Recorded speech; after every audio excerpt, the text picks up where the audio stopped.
if you use protein to reduce carbohydrates, you dramatically lower your glycemic risk because the effect on blood glucose and insulin is about 4-fold less for protein than for carbohydrates. So if you look at 100 grams of glucose coming in, you'll get a certain peak in blood glucose. But if you use protein, it'll be 1/4 of that, same number of grams. You're correct that there is, but it's done very slowly. After a meal, when you eat carbohydrate, the body has to dispose of all that carbohydrate within 2 hours. When you eat protein, it takes 5 to 6 hours for it to metabolize it.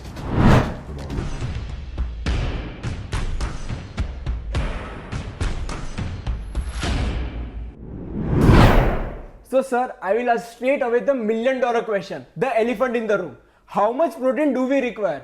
What's your recommended dietary allowance for protein? So in the United States, we basically think that for adults, it should be above 1.2 grams per kg. I think the range that it should fall in is 1.2 to 1.6 grams per kg. We've done a lot of studies in the United States, and granted, the average weight in the United States is probably a little heavier than in India, but we find that from a metabolic standpoint, people need to get above 90 grams per day, or they don't get the metabolic benefits. So in the United States, we always targeted around 120 grams per day in our population. And what we found is they tend to go down a little, and so we targeted 120 and hoped they stayed above 100 grams per day. Sir, the other day I was listening to Christopher Gardner. He's a clinical nutritionist from Stanford School of Medicine. So in one of his lectures, he mentioned that the average American consumes 1 to 1.1 gram per kg per body weight of protein in his daily diet. So sir, you think that it is not sufficient? Or you think that the current RDA, which is 0.8 gram per kg per body weight, is insufficient? I want to know your reasoning. Well, first I would correct that the average American is getting 0.9 to 1. They're not above 1. So it's 0.9 to 1 is the average.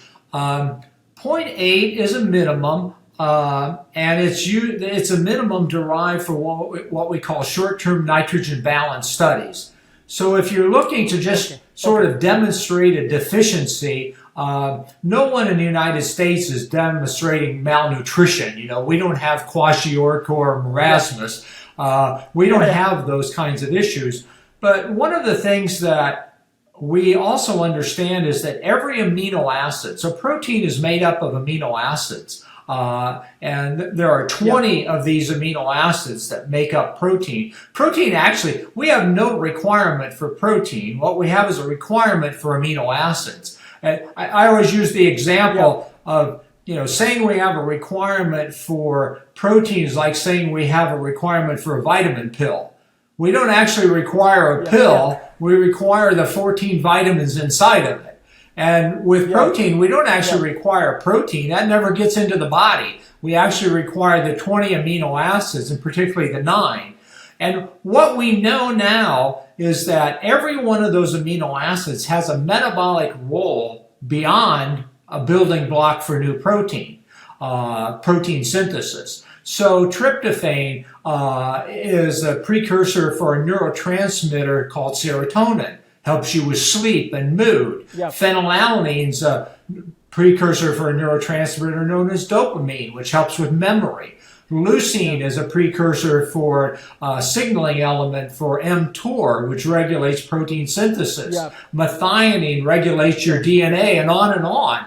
And so all of these other roles relate to how much protein you take in. They're all what we call concentration dependent. And so if you meet the minimum, you can prevent frank deficiency, but you're not really healthy because you've down-regulated all these other processes. So we think to be optimally, and the other thing that's going on is as we get older, as we go beyond about 40 years of age, the efficiency of protein handling dramatically goes down. With each passing decade, we become more inefficient. So while while a 25-year-old might get along pretty well at 0.8 grams per kg or 0.9 grams per kg, we think that adults over 40 should all be above 1.2. And in every study that has ever been run, we can demonstrate a benefit of 1.2 versus 0.8. And anything below 0.8, 0.7, 0.6, you can easily show a benefit for all kinds of metabolism outcomes with higher protein intake. So there's no question in my mind that 1.2 is far healthier than 0.7. So sir, when it comes to daily protein content, do you think there is a point beyond which there is a law of diminishing return? Yeah, I think that there definitely is, both in the sense of protein per day and also protein per meal. One of the things that we have learned in the last 20 years is that for children, it's really a protein per day. Children can get protein in very small amounts and they grow fine. It's just, as long as they get their 50 grams, 60 grams of protein per day, they'll grow pretty good. On the other hand, as we get out to 40 and older, we know that it becomes more and more oriented to how you put it in meals, and particularly the first meal of the day. So the requirements that we in my lab sort of developed is that we need at least 30 grams of protein in the first meal of the day. You're coming out of an overnight fast. Your body is what we call catabolic. It's breaking down body proteins to try and keep all of your organs running until you eat again. And until you eat protein, it stays catabolic. And so what we've seen in the United States is we tend to eat all of our protein in a big dinner meal. So we started, our breakfast was very carbohydrate oriented, lunch could be pretty light, and then we have this big dinner meal. I'm not quite sure the pattern in India, but what we showed what we showed was that if we move protein to the first meal, muscles became instantly better. They were healthier. We can help reduce metabolic syndrome and diabetes issues. And so, that's sort of the pattern that we're looking at. As far as the sweet spot, we always target 1.5 grams per kg as our sweet spot. No one can really show much benefit going beyond 1.8. You'll see bodybuilders and some people taking 2.2 and 2.5. Nobody can really show a benefit from 1.6 to 2.5. The exception to that would be possibly for diabetes. For muscle health and developing protein, you can't see an effect. But if your goal is to lower carbohydrates and you want to replace it with something, you have to either replace it with fat in the diet or with protein. I think there's a real benefit to replacing it with protein. So, people will go to low carbohydrate diets, 60, 80 grams per day with 125 grams of protein, and they'll find that's very beneficial for diabetes treatment. So anyway, sweet spot, I think most researchers now would say the sweet spot is 1.2 to 1.6. You should be somewhere in that range. So sir, according to you, 1.5 gram per kg is protein sweet spot. So sir, let's take a hypothetical example. There is a person who is 80 kilograms. So his daily intake should be 120 grams. So sir, according to you, how he should distribute the meal throughout the day, like breakfast, lunch and dinner? There should be even distribution of protein or uneven distribution and skewed distribution? Yeah, that's an interesting question, and to some extent we don't have an absolute answer on that. What we do know is the first meal is really important.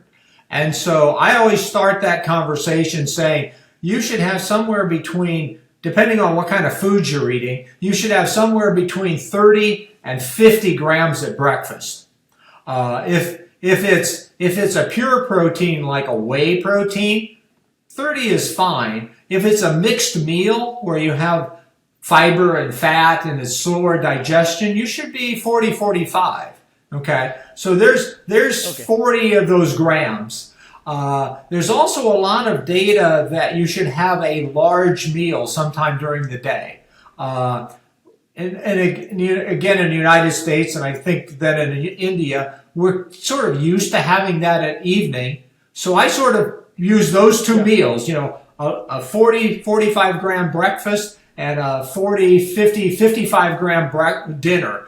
We know that there's definitely diminishing returns at a meal size. And again, at a meal size, we think the sweet spot is sort of somewhere between 30 and 55 to 60. Almost no benefit going above 60 that we can tell. And it's definitely a curve that's slowing down. So 30 is an important number. 45 is better. 55, 60, we don't know. But anyway, so now we've got 45 at breakfast, 55, so now we've got 100 of those grams, 20 at lunch, okay? We published a study where we looked at an even distribution, 30, 30, 30. Yeah. We were definitely trying to push protein into breakfast, the first meal, and just because it was a nice even study, we did 3 even meals. I personally don't think there's any merit to the even distribution for muscle health. But again, if your issue is diabetes, having consistent meals makes sense. So if I'm just looking to be a healthy adult, and I don't have any real diseases, no heart disease, no diabetes, I think 45, 25, 55 is great.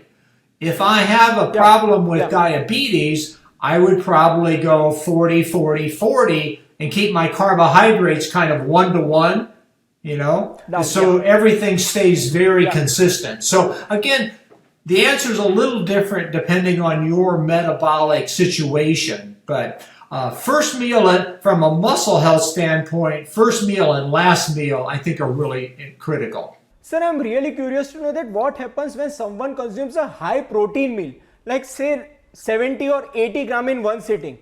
Is the excess protein shunted into glucose like gluconeogenesis? So every gram of protein, let's take it a different way. For every 100 grams of protein you eat, 60% of it will become glucose. Okay. So 100 grams, you will get 60 grams of glucose. So 10 grams, you'll get 6. 60% of protein is gluconeogenic.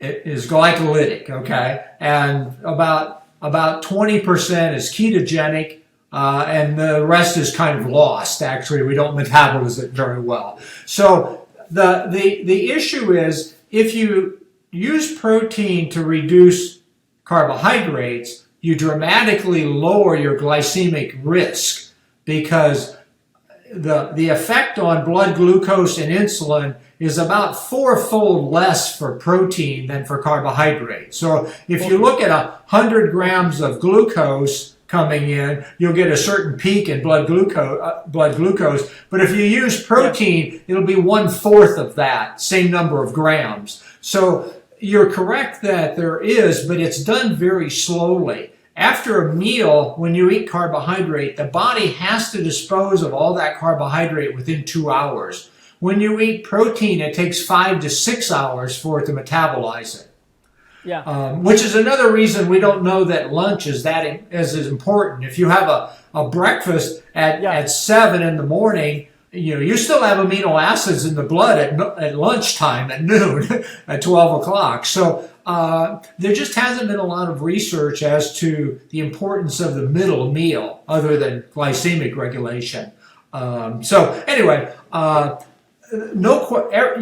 people who are very much into the ketogenic diets, the Atkins type of diets, always worry about protein going to carbohydrates, which they do, but the process is very slow and it requires very little insulin, which is the real risk of glucose. Too much insulin, it forces it into tissues, it increases your fat deposition, it inhibits burning of fats in the body, and so protein is a great substitute because you can get carbohydrates from it, and your brain and your red blood cells need carbohydrate, but from protein it makes it very slowly. So sir, you mentioned earlier that someone should at least consume 30 gram per meal.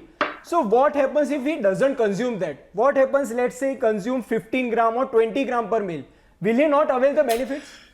So the origins of the 30 grams is an amino acid known as leucine. And so what we discovered in the late 90s and a lot of other labs have worked on was that leucine triggers muscle protein synthesis. It's sort of a unique effect through a molecule known as mTOR. It's kind of a signaling complex. Okay, and so what we discovered in other labs too is it takes around 2.5 to 3 grams of leucine to stimulate that. And so in a mixed diet, mixed proteins with some coming from animal protein, some coming from plant, 30 grams will give you about 2.5 grams of leucine. So that's where the 30 comes from. If you have pure whey protein, you can get 2.5 grams from 23 grams of whey protein. If you have pure soy protein, it takes 33 grams. So the 30 is kind of a round number to be used by people, and everybody's kind of learned to use it. If you go below that, say you have a breakfast meal with 15 grams, the liver and the heart and the organs of the body will use it, and they'll look perfectly fine, but the muscle won't. Okay. So it's tissue by tissue, they respond differently. So, for example, in India, where people have very low protein diets, they'll get along pretty well. Their livers work okay, their hearts work okay, the brain works okay, but their muscles are slowly deteriorating because they're taking protein out to keep these other organs running. तो ये video अगर आपको valuable लगा तो इसे like कर अपने सारे दोस्तों से इसे शेयर कीजिएगा। इस चैनल को सब्सक्राइब तो आप कर ही लेंगे। चलिए मिलते हैं।